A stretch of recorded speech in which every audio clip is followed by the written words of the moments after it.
Hi friends, welcome to my channel my family dairy. ఎలా ఉన్నారండి? అందరూ బాగున్నారా? నేను కూడా బాగున్నానండి. మీరందరూ ఎలా ఉన్నారో నాకైతే కామెంట్ సెక్షన్లో కామెంట్ చేయండి. నిన్నటి వ్లాగ్లో ఒక చిన్న టార్గెట్ లాగా పెట్టాను కదా, ఒక 50 మెంబర్స్ అయినా సబ్స్క్రైబ్ చేసుకుంటారో లేదో చూద్దాం ఈ వీడియోకి అని. నా మాటని గౌరవించి నా మీద ఇష్టంతో సబ్స్క్రైబ్ చేసుకున్న మీ అందరికీ చాలా థ్యాంక్స్ అండి. 57 మెంబర్స్ అయితే సబ్స్క్రైబ్ చేసుకున్నారు, అలాగే లైక్స్ కూడా బాగా ఇచ్చారు. అయితే మరి మన పాత వాళ్ళు ఎందుకు అన్సబ్స్క్రైబ్ చేసుకున్నారో నాకు తెలీదు. సబ్స్క్రైబ్ చేసుకోండి అని నేను అంత రిక్వెస్టెడ్గా అడిగితే కూడా 30 మెంబర్స్ అన్సబ్స్క్రైబ్ చేసుకున్నారు. అంటే 57 మెంబర్స్ నాకు కొత్త వాళ్ళు వస్తే, పాత వాళ్ళు 30 మెంబర్స్ వరకు అన్సబ్స్క్రైబ్ అయితే చేసుకున్నారు. మరి ఎందుకో నాకు తెలీదు. ఎందుకు సబ్స్క్రైబ్ చేసుకున్నారో, మళ్ళీ ఎందుకు అన్సబ్స్క్రైబ్ చేశారో నాకు అర్థం కావట్లేదు. ఓకే, వాళ్ళ ఇష్టము. నేను ఎవరిని కూడా బలవంతం పెట్టి ఆ వీడియోస్ చూడమని చెప్పలేనండి. ఎందుకంటే నా వీడియోనే కాదు, ఏ వీడియోలో అయినా సరే మీకు కంటెంట్ నచ్చితేనే చూస్తారు. మీరు కొంచెం సేపు అయినా సరే హ్యాపీగా ఫీల్ అవుతున్నాము ఈ 10 నిమిషాలు ఈ వీడియో చూసి అంటేనే ఆ ఛానల్ మీరు సబ్స్క్రైబ్ చేసుకుంటారు కదా. సో మీకు నచ్చలేదు అంటే ఓకే, నేనేమి అనాలనుకోవట్లేదు, జస్ట్ చెప్తున్నాను. అంటే సబ్స్క్రైబ్ చేసుకున్న వాళ్ళు 57 మెంబర్స్ ఉంటే, అన్సబ్స్క్రైబ్ చేసుకున్న వాళ్ళు 30 మెంబర్స్ అయితే ఉన్నారు. సో ఓకే, నన్ను ఇష్టపడే వాళ్ళందరికీ కూడా చాలా చాలా థ్యాంక్స్ అండి. నన్ను మీరు ఇలాగే సపోర్ట్ చేస్తారని అనుకుంటున్నాను. సో అది ఇంక ఇక్కడేమో నేను మా వారు కలిసి బయటకైతే వచ్చాము, ఫ్రూట్స్ అవి తీసుకుందాం అని చెప్పి. ఫ్రూట్స్ అంటే నా దృష్టిలో మ్యాంగోస్ ఒక్కటే అనమాట. నేను ఎక్కువ మ్యాంగోసే తింటాను. సో ఈ సమ్మర్ అంతా అసలు ఎక్కడ కాంప్రమైజ్ అవ్వను. నాకైతే ఆల్రెడీ ఫుల్ వేడి చేసింది, అయినా సరే ఇంక మామిడి పళ్ళు విషయంలో మాత్రం కాంప్రమైజ్ ఉండదన్నమాట. 1 డజన్ మామిడి పళ్ళు తీసుకున్నాను. అక్క మీరు బేరం ఆడి తీసుకుంటారా అంటే ఖచ్చితంగా బేరం ఆడతానండి. ఇప్పుడు వాళ్ళు 400 చెప్తే ఒక 100 రూపాయలు తగ్గించి 300కి అడుగుతాను. వాళ్ళకి గిట్టితే ఇస్తారు, గిట్టకపోతే ఇవ్వరు, రాదమ్మా అంటారు కదా. సో నేను ఎక్కువ వాళ్ళని ఎప్పుడు బలవంతం పెట్టను అనమాట. సరే అని చెప్పి తీసేసుకుంటాను. సో ఇప్పుడైతే నాకు 200కి వచ్చింది డజను. కాకపోతే పళ్ళు అయితే పెద్దగా ఏం బాగాలేవండి. ఇంకా పక్కనే పువ్వులు ఉన్నాయి పూజ కోసం అని చెప్పేసి, చామంతి పూలు అలాగే మల్లెపూలు ఉన్నాయి విడిగాన. మోర 60 రూపాయలు చెప్పిందండి ఆవిడ మల్లెపూలు. అదే విడి పువ్వులు అయితే చిన్న టీ గ్లాస్ తోటి 20 రూపీస్ అంట. నేను కట్టుకుందాంలే అని చెప్పేసి ఒక 20 రూపీస్కి తీసుకున్నాను. అలాగే చామంతి పూలు కూడా తీసుకున్నాను. ఇంకా మా వారు ఏంటంటే యాష్గార్డ్ జ్యూస్ ఎప్పటి నుంచో అడుగుతున్నారు. సరే అని చెప్పి ఫైనల్గా ఇవాళ అయితే తీసుకున్నాము. అలాగే కొన్ని కాయగూరలు కూడా తీసుకొని వచ్చామన్నమాట. రేపటి నుంచి ఇవ్వాలి ఇంకా జ్యూస్ అయితే. ఏం లేదు, వారానికి ఒకసారి ఇలా తెచ్చి పెట్టేసుకుంటే ఈజీగానే ఉంటుంది. కాకపోతే ఉదయాన్నే లేచి బాక్సెస్, టిఫిన్, లంచ్ బాక్సుల వల్ల ఇలా ఏదైనా జ్యూసులు ఇలాంటివి ఇవ్వాలి అంటే టైం ఉండదు. ఇంకా దానికోసం కానీ ఇంకా నైటే కొంచెం ఏదైనా పైన స్కిన్ అది తీసేసి కట్ చేసి పెట్టుకుంటే ఉదయానికి కొంచెం జ్యూస్ లాగా చేసి ఇవ్వచ్చు కదా. సో నేనైతే బీరకాయలు, అలాగే నిమ్మకాయలు, దొండకాయలు ఇట్లా కొన్ని ఒక 2-3 రకాలు తీసుకున్నాను కాయగూరలు అంతే. అలాగే ఇవన్నీ మామిడి పళ్ళు చూడ్డానికి బాగున్నాయి కానీ పెద్దగా అయితే టేస్ట్ లేవండి, పుల్లగానే ఉన్నాయి. వర్షాలు చాలా ఎక్కువ పడుతున్నాయి, అయినా సరే మామిడి పళ్ళు ఇంకా తీపి రాలేదేంటా అని చెప్పి చూస్తున్నాను నేనైతే మాత్రం. సో ఇంకా అవైతే అలా పక్కన పెట్టేసి ఇంకా నైట్కి వంట చేసే పని అయితే ఏం లేదు, మధ్యాహ్నం చేసిన కర్రీసే ఉన్నాయన్నమాట. సో ఇంకా కర్రీస్ ఉన్నాయి కదా అని చెప్పేసి ఇంక ఇలా కూర్చున్నాను, పువ్వులు కట్టుకుందాంలే అని చెప్పేసి ఖాళీగా ఉన్నాను కదా అని. అయితే నాకు పువ్వులు కట్టడం రాదండి. అంటే నార్మల్గా చేత్తో పువ్వులు కడతారు కదా, అలా కట్టడం రాదు. నాకు ఇలా కట్టడం వచ్చనమాట. అది కాకుండా ఆ మల్లెపూలు చాలా పొట్టి పొట్టిగా ఉన్నాయి, కాడలు పొడవుగా లేవు, చాలా చిన్నగా ఉన్నాయి. అయితే అస్సలు కట్టడం రాదు. సూది దారంతో గుచ్చడం వచ్చు. పెళ్ళైన తర్వాత ఇలా నేర్చుకున్నాను. ఎవరి దగ్గర నేర్చుకున్నానో గుర్తులేదు కానీ ఇలా అయితే నేర్చుకున్నాను పువ్వులు కట్టడము. సరే అని చెప్పి ఇవి 20 రూపాయలు పువ్వులు తీసుకున్నాను. నాకు దాదాపు 1.5 మూర వరకు వచ్చాయన్నమాట. చూడండి ఒకసారి, అంటే ఎవరైనా పూలు కట్టడం రాని వాళ్ళు నేర్చుకుంటారు కదా అని చూపిస్తున్నాను. మామూలుగా అయితే బొటన్ వేలుకి మనం ఇలాగా చుట్టుకోవచ్చు, కాకపోతే దేవుడికి పెట్టే పువ్వులు కదా, అందుకని బొటన్ వేలుకి కాకుండా ఇలాగా సోఫా కాలు ఉంటే ఆ కాలుకి ఇలా దారం పెట్టి ముడేసేయాలన్నమాట. ముడేసేసిన తర్వాత ఆ మధ్యలో గ్యాప్ ఉంది కదా, దారంకి మధ్యలో గ్యాప్ ఉంది కదా, ఇదిగోండి ఇలా ఆ గ్యాప్ మధ్యలో పువ్వులు ఇలా పెట్టుకోవాలి. ఇలా ఎప్పుడు మనం పూలు ఎలా కడతామో అలాగా ఒకటి ఇటు ఒకటి అటు అలా పెట్టేసుకొని ఈ దారాన్ని ఇలా వేసి ముడి వేసేయాలన్నమాట. సో అప్పుడు ఏంటంటే మనకి విడిపోకుండా ముడిపడిపోద్ది. సేమ్ మనం పూలు కట్టడం ఎలాగో అలాగే ఇది కూడా. కాకపోతే పూలు కట్టే వాళ్ళు ఏంటంటే ఈజీగా ఫాస్ట్గా కట్టేస్తారు. సో నాకులాగా రాని వాళ్ళు ఏంటంటే ఇలాగ ట్రై చేయండి. కానీ పూలు మాత్రం బాగా చిక్కగా వస్తాయండి. ఇలా కడితే ఏంటంటే చిక్కగా బాగా వస్తాయి ఈవెన్గాన. ఇది వరకు మాకు సన్నజాజుల చెట్టు ఉండేదండి బయట. పెళ్ళయి వచ్చిన తర్వాత బోల్డ్ సన్నజాజులు అనమాట. సో అప్పుడు నేర్చుకున్నాను ఇలా కట్టడం. అంటే చాలా సన్నజాజులు ఉన్నాయి కదా, వేస్ట్ అయిపోతున్నాయి. అందరూ వచ్చి కట్ చేసుకొని వెళ్ళేవాళ్ళు, పిల్లలు వచ్చి తీసుకెళ్ళేవాళ్ళు. నేను పెట్టుకునేదాన్ని కాదు, శ్రావణి కూడా పెట్టుకునేది కాదు. అయితే దేవుడికి పెట్టొచ్చా లేదా సన్నజాజులు అని ఒక డౌట్ ఉండేది. ఎప్పుడు మల్లెపూలే పెడతాం కానీ సన్నజాజులు పెట్టగా నేను ఎప్పుడు చూడలేదు. తర్వాత ఒకళ్ళని అడిగితే పెట్టొచ్చమ్మా, అలా ఏం కాదు, వాసన వచ్చే పువ్వు ఏదైనా సరే దేవుడికి పెట్టొచ్చు, స్మెల్ లేకుండా ఉన్న పువ్వు పెట్టకూడదు అన్నారు. సో అప్పుడు ఇంకా సన్నజాజులు ఉన్నాయి కదా అని చెప్పేసి ఇలా కట్టడం నేర్చుకున్నాను. చాలా బాగా వచ్చేదండి, పట్టీలాగా వచ్చేది. ఇదేంటంటే ఇవి కొంచెం బాగా చిన్న చిన్నగా ఉన్నాయి కదా మొగ్గలు. సో మొత్తానికి ఇలా అయితే కట్టేశాను. దీన్ని అయితే ఫ్రిడ్జ్లో పెట్టేశాను అనమాట. అంటే పొద్దునకి బాగా విచ్చుకుంటాయి కదా, అప్పుడు దేవుడికి పెడదాంలే అని. నేనైతే పెద్దగా పెట్టుకోను పువ్వులు, దేవుడి కోసమే అనమాట, ఎప్పుడు దేవుడికే పెడతాను పువ్వులు. సో ఇంకా నైట్ పువ్వులు కట్టేసి ఫ్రిడ్జ్లో పెట్టేసి ఇంకా నిద్రపోయి ఉదయం లేచిను. ఇప్పుడైతే టైం 6 అవుతుంది. 6కే చూడండి అసలు ఎంత ఎండగా, అంటే ఎంత తెల్లారిపోయిందో. మామూలుగా అయితే మనకి వింటర్ సీజన్లో 6 అయినా సరే చీకటిగానే ఉంటుంది కదా. సో ఇప్పుడు ఏంటంటే ఇంకా 6 కూడా అవ్వకముందే బాగా తెల్లారిపోయింది. సరే అని చెప్పేసి ఇంకైతే లేచి ఇంకా బాక్స్ అయితే ఉంటుంది కదా, ఇంక ఇవాళ బాక్స్లోకి అయితే నేను బీరకాయ పెసరపప్పు వండుతున్నానండి. నిన్న బీరకాయలు తెచ్చాను కదా ముందు రోజు నైట్, ఒక 2-3 రకాలే తెచ్చుకున్నాను, అయిపోతే మళ్ళీ తెచ్చుకోవచ్చులే అని చెప్పేసి. ఇంకా బీరకాయ పెసరపప్పు కూర, అలాగే ఉల్లిపాయ టమాటా తోటి ఉల్లిపాయ పచ్చడి చేస్తున్నాను. ఇడ్లీ పిండి ఉంది, సో ఇడ్లీ పిండితోటి దోశలా వేసేసుకొని పచ్చడి చేద్దాంలే అని చెప్పేసి ఉల్లిపాయ పచ్చడి. ఇంకా ఇంకోటి ఏంటంటే టీయేనండి. మ్యాక్సిమం 90% మా ఇంట్లో టీయే తాగుతాం ఉదయం పూట, కాఫీ తాగము. ఈవినింగ్ టైం ఎప్పుడైనా కాఫీ అనమాట. ఇవాళేమో టీ పొడి అయిపోయింది.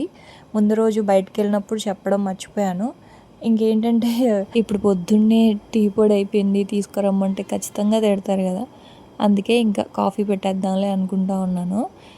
ఇంకా డిష్ వాషర్ అయితే నైట్ ఆన్ చేసేసాను. ఉదయానికి అదంతటా అదే ఆఫ్ అయిపోతుంది. నీట్గా సామాన్లు కూడా కడిగి పెట్టేస్తుందండి. ఇదిగోండి, ఇప్పుడు మాత్రం చాలా ఆనందంగా అనిపిస్తుంది. అంటే గిన్నెలన్నీ నీట్గా కడిగేసి ఉంటే అమ్మయ్య అనిపిస్తుంది అనమాట. సో ఇదిగోండి గిన్నెలు అయితే ఇలాగా ఒకటి, ఇది అన్నంకి, ఇందులో అన్నం పెట్టేస్తాను నాకు మా వారికి. అదైతే పాలకి గిన్నె అనమాట. ఇంక ఇవన్నీ కూడా సర్దాలి, ఎక్కువ లేవు. సో అప్పుడు ఏంటంటే ఎక్కువ లేనప్పుడు నేను 45 మినిట్స్ పెడతాను. 45 మినిట్స్ 1 అవర్, 1 అవర్ 30 మినిట్స్. గిన్నెలు ఎక్కువ జిడ్డుగా ఉంటే 1 అవర్ 30 మినిట్స్ పెడతాను.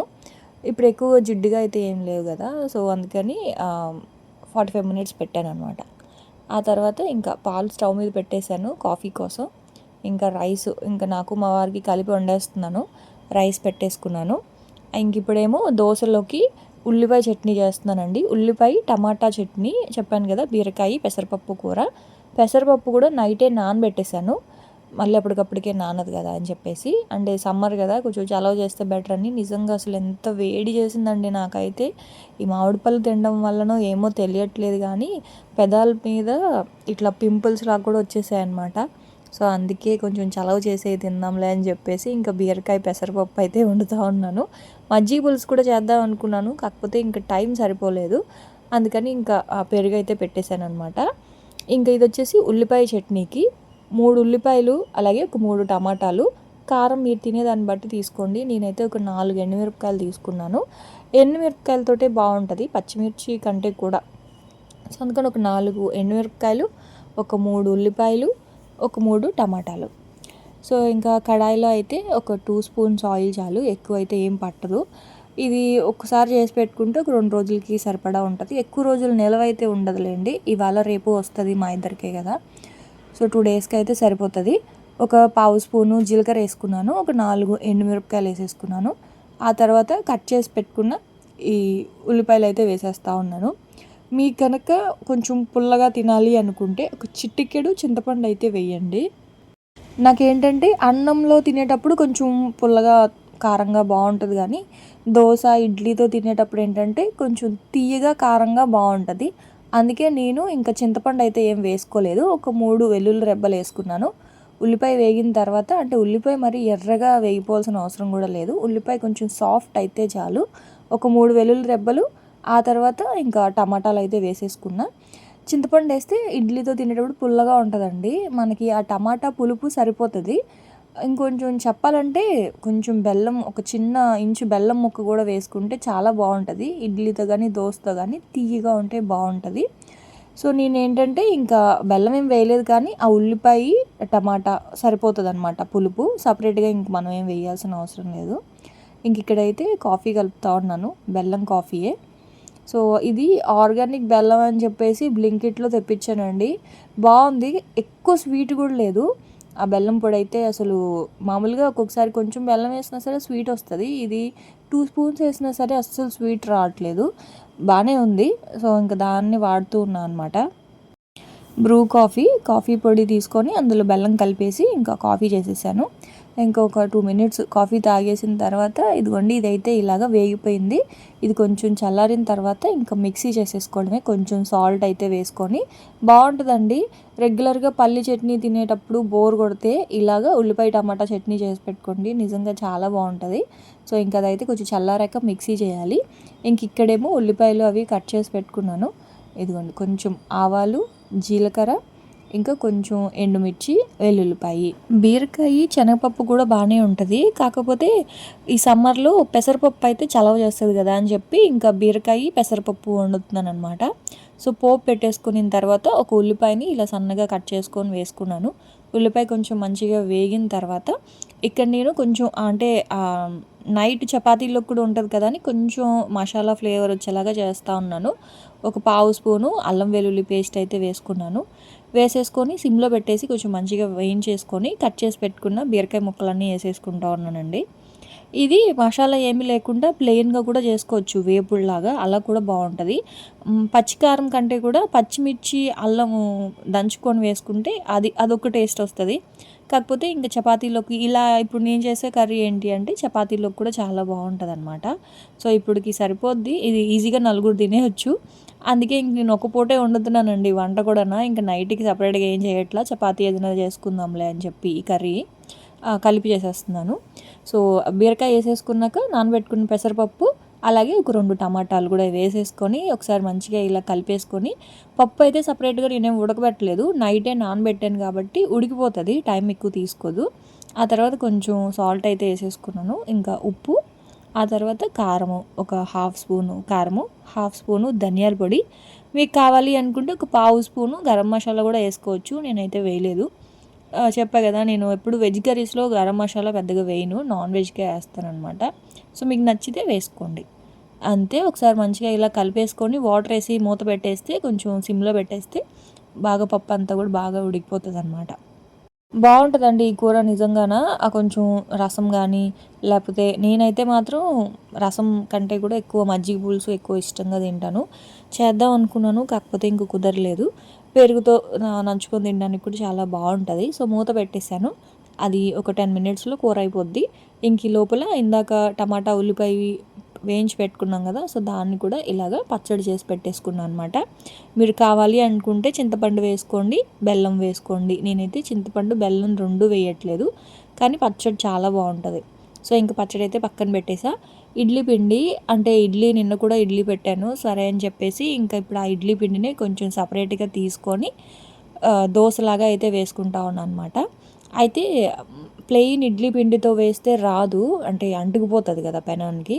అందుకని బియ్యం పిండి ఒక 2 స్పూన్లు బియ్యం పిండి అయితే కలిపాను, కొంచెం సాల్ట్ అయితే వేసుకొని ఇలా కలుపుకున్నా. గిన్నె చిన్నది అయిపోయిందని ఇంక వేరే గిన్నెలోకి అయితే మార్చుకున్నాను అనమాట. కొంచెం వాటర్ వేసేసుకొని ఒక చిటికెడు వంట సోడా వేసానండి, ఉప్పు, వంట సోడా, వాటర్ వేసేసుకొని మొత్తం అంతా ఇలా కలిపేసుకున్నాను అనమాట. ఫస్ట్ అయితే బోండా వేద్దాం అనుకున్నాను, మళ్ళీ ఇడ్లీ పెడదాం, ఇలా చాలా రకరకాలుగా అనుకొని తర్వాత మొత్తానికి ఇంకా సరేలేదు టైం లేదు దోశలు వేసేద్దాం అని చెప్పి ఇంకా దోశలాగా వేస్తున్నాను అనమాట. ఇంకా పైన ఉల్లిపాయ అవి కూడా వేసుకుంటే బాగుండేది, కాకపోతే ఇంకా టైం అయిపోతుంది సరే అని చెప్పి ఇంక ప్లెయిన్ దోశల్లాగే వేసేసాను. అయితే పల్చగా దోశల్లా కాకుండా కొంచెం లావుగా ఊతాపంలాగా వేసాను అనమాట. ఇలాగా సో ఇదేంటంటే కొంచెం బాగా ఎర్రగా కాలింది అంటే క్రిస్పీగా బాగుంటుంది కదా. సో ఇదిగోండి ఇలా కొంచెం మరీ పలుచగా కాకుండా కొంచెం లావుగా ఇలా ఉంచేసుకున్నాను అనమాట. సో దీని మీద కొంచెం ఆయిల్ వేసేసి మూత పెట్టేస్తే కొంచెం మంచిగా దోశ కాలుతుంది. ఇంక ఈ లోపల కర్రీ కూడా అయిపోయిందనమాట. సో ఫైనల్గా కొంచెం కొత్తిమీర కొంచెం కరివేపాకు వేసేసుకుంటే అయిపోద్ది. కరివేపాకు ముందే వేయాలి, మర్చిపోయాను నేను. సో అందుకని లాస్ట్లో కొంచెం కరివేపాకు కొంచెం కొత్తిమీర వేసేసుకుంటే కూర రెడీ. నాకైతే కూర చూస్తూ ఉంటే ఇందులో రొయ్యలు కూడా వేసుకుంటే చాలా బాగుంటుంది అనిపించింది. కాకపోతే ఇంక ఇవాళ నేను నాన్ వెజ్ తినను, ఇంక అందుకే ఇలా వండేసుకున్నాను. ఎండు రొయ్యలు బీరకాయ కూడా బాగుంటుందండి. పచ్చి రొయ్యలు బాగుంటుంది, ఎండు రొయ్యలు బాగుంటుంది. సో పాపం నాన్ వెజ్ తినని వాళ్ళు మన ఛానల్లో చాలామందే ఉంటున్నారు. వాళ్ళు కొంచెం ఫీల్ అవుతున్నారు, భారతి నాన్ వెజ్ని రాగా చూపించొద్దని. నేను రాగా చూపించాలనుకోవట్లేదండి ఎప్పుడు. కాకపోతే ఆ రోజు ఇంకా చేపలు అలా ఉండేసరికి తీసుకున్నాను అనమాట. సో అందుకే ఓకేలేండి, ఇక మీదటి నుంచి నేను రా మీట్ వీడియోస్ పెట్టను. సో ఇంకా అదిగోండి దోశ చూసారా ఎంత మంచిగా కాలిందో కదా. సో పైనంతా కొంచెం సాఫ్ట్గా ఉంటుంది, దోశ కిందంతా కూడా ఇలా ఎర్రగా క్రిస్పీగా కాలిందనమాట. సో ఇంకా ఎంత ఎర్రగా క్రిస్పీగా కాలినా వేస్టే, ఎందుకంటే బాక్స్లో పెట్టిన తర్వాత మెత్తబడిపోతాయి దోశలు. వేడివేడిగా తింటే మాత్రం ఈ పచ్చడితోటి చాలా బాగుంటుంది. సో ఇంక మా వారికి అయితే బాక్స్ పెట్టేశాను. కొబ్బరి నీళ్ళు తీసుకున్నానండి ఇంటి దగ్గరికి, కొబ్బరి బోండం అతను వస్తే తీసుకున్నాను. అసలు అంత వేడి చేసింది అనమాట. చెప్పాయి కదా పెదాల మీద అంతా కూడా ఇలా వచ్చేసాయి అనమాట పింపుల్స్ లాగా. సో అందుకని నేను అసలు కొబ్బరి నీళ్ళు తాగను. చాలా మంచిది, కాకపోతే నాకు నా బాడీకి సెట్ అవ్వు అనమాట. కాకపోతే ఇంక ఇప్పుడు తప్పదు, తాగాలి కదా అని చెప్పేసి తీసుకున్నా. ఎందుకో నాకు వామిటింగ్ వచ్చినట్లు అయిపోద్ది కొబ్బరి నీళ్ళు తాగితే. అయితే ఇంక అతనేమో ముద్రకాయలు కొట్టేశారు, కొబ్బరి ఎక్కువ ఉంది. సో నేను ఏం చేస్తానంటే కొబ్బరి ఇదిగోండి ముద్ర కొబ్బరి వస్తుంది కదా, అంటే మనం దేవుడికి కొట్టే కొబ్బరి కాకుండా ఇలా కొబ్బరి బొండాల్లో వచ్చే ముద్ర కొబ్బరి వస్తుంది కదా. సో దాన్ని పేస్ట్ లాగా చేసి పెట్టుకుంటే కూరలకి చాలా బాగుంటుంది, నిలవ ఉంటుందండి. డీప్ ఫ్రిడ్జ్లో పెట్టుకోవాలి. లేత కొబ్బరి కాదు, కొంచెం ముద్రగా ఉన్న కొబ్బరి. లేత కొబ్బరి ఏమో తినేసాను, కానీ కొంచెం లావుగా ముద్రగా ఉంది కదా, ఆ కొబ్బరిని మాత్రం నేను ఫ్రిడ్జ్లో పెట్టేసుకుంటాను. కొంచెం మళ్ళీ ఇంకో రేపు కూడా తీసుకుంటాను కదా కొబ్బరి నీళ్ళు. సో అప్పుడు ఏంటంటే పేస్ట్ లాగా చేసేసి చిన్న చిన్న క్యూబ్స్ లాగా చేసుకుంటాను. పేస్ట్ని కనుక అలాగే ఫ్రిడ్జ్లో పెడితే మనం వాడుకునేటప్పుడు ఇబ్బంది అవుతుంది, ఎందుకంటే మొత్తం అంతా ఐస్ క్యూబ్ లాగా అయిపోద్ది. కట్ చేయాలంటే కట్ చేయలేము. సో అందుకని నేను ఏం చేస్తానంటే డీప్ ఫ్రిడ్జ్లో పెట్టేటప్పుడు ఎప్పుడైనా సరే చిన్న చిన్న క్యూబ్స్ ఉంటాయి కదా, మనం ఐస్ క్యూబ్స్ ట్రేసు, అందులో వేసి పెడతానమాట. అప్పుడు మనకి కూరల్లో వాడుకునేటప్పుడు మసాలా కానీ లేకపోతే ఇలా కొబ్బరి పేస్ట్ కానీ టమాటా ప్యూరీ కానీ ఇట్లా క్యూబ్స్ లాగా చేసి పెట్టుకుంటే కూరల్లో వాడుకునేటప్పుడు ఈజీగా ఉంటుంది. సో అది ఇప్పుడు అలాగే చేస్తాను. ఆ తర్వాత ఇంకా ఆ బట్టలు అవి ఉంటే ఇంకా వాష్ చేసేసి ఇంకా అవన్నీ కూడా ఆరబెట్టేసాను అనమాట. కాఫీ ఒలిగిపోయిందండి బెడ్ మీద, అందుకే అదే ఆ బెడ్షీట్ మీద, అందుకే అది తీసేసి ఇప్పుడు మళ్ళీ ఇంకా అది ఉతికి ఆరబెట్టాను అనమాట. ఆ తర్వాత ఇంక ఇల్లంతా ఒకసారి మాప్ పెట్టేసుకుంటే పూజ చేసుకుందాం కదా అని చెప్పేసి ఇంక ఇల్లంతా ఒకసారి మాప్ పెట్టేస్తూ ఉన్నాను. ఇది నేను ఎప్పుడు కూడా ఫ్లోర్ క్లీనర్ మాత్రం బయట నుంచి కొననండి, ఇంట్లోనే తయారు చేసుకుంటాను. ఏం లేదండి, ఇది ఉంటుంది కదా పట్టిక, మనం దిష్టికి కడతాం కదా బయట. సో పట్టిక, కర్పూరము, ఆ తర్వాత ఉంటే వేపాకు, లేదు అనుకుంటే నిమ్మకాయ తొక్కలు కానీ వేపాకు కానీ ఇవి తీసుకొని అవన్నిటిని వేడి నీటిలో వేసి బాగా మరగబెట్టి అది వడకట్టేసిన తర్వాత కొంచెం మనం ఇది ఉంటుంది కదా డిటర్జెంట్, వాషింగ్ మిషన్లో వేసేది ఏదైనా, వాషింగ్ మిషన్లో వేసేదైనా గిన్నెలు కడిగేదైనా సరే, ఒక కప్పు అందులో వేసేసి మనం కనుక తుడుచుకున్నాము అనుకోండి, నిమ్మ ఫ్లేవరు కర్పూరం ఫ్లేవరు మిక్స్ అయ్యి మంచి స్మెల్ వస్తుంది. ఇంకా మనం కావాలి అనుకుంటే దాంట్లో మనం ఇంకా ఏదైనా జవ్వాది పౌడరు ఇలాంటివి కూడా వేసుకోవచ్చు. సో ఈసారి ఎప్పుడైనా షేర్ చేస్తానులేండి. సో ఆ తర్వాత ఇంకా పూజ చేసుకుందాంలే అని చెప్పేసి ఇల్లంతా నీట్గా మాప్ పెట్టేసుకొని పూజ అయితే చేసుకుంటున్నాను. ఇది ముందు రోజు కట్టాను కదా మల్లెపూలు, ఇంకా అవి ఫ్రిడ్జ్లో పెట్టడం వల్ల విచ్చుకోలేదండి. అంటే బయట కనుక పెట్టేస్తుంటే బాగా పువ్వులు విచ్చుకునేవి, ఫ్రిడ్జ్లో పెట్టేయడం వల్ల మొగ్గలు అలాగే ఉన్నాయి. సరే అని చెప్పి ఇంక ఇవి పక్కన పెట్టేశాను, రేపు పెడదాంలే అని చెప్పి. ఇంకా తెచ్చిపెట్టుకున్న చామంతి పూలు ఉంటే అవి పెట్టి పూజ అయితే చేసేసుకున్నాను. సో అదనమాట ఇంక ఇవాళ నా వ్లాగు. రేపటి వ్లాగ్లో మళ్ళీ కలుస్తాను, అప్పటి వరకు ఉంటాను. Bye friends, bye.